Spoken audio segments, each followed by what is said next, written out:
صاحب کیا کہیں گے؟ بڑے عرصے بعد آپ شہر اقتدار میں داخل ہوئے. جو کچھ کہا تھا اس وقت کی جسٹس صاحب بندیال کو کہ اس وقت سے خوف کرو جب یہ ہمارے بچوں کی لگی ہوئی آگ جو میرے بیڈ روم تک پہنچی ہے وہ کہیں ججوں کے بیڈ روم تک نہ پہنچے.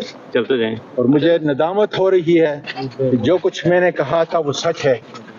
اس لیے اگر ملک کو بچانا ہے تو پھر ہم نے عدل کے نظام کو قائم کرنے کے لیے وکلاء کو اور ججز کو لامحدود قانون کے مطابق اختیارات دینے پڑیں گے.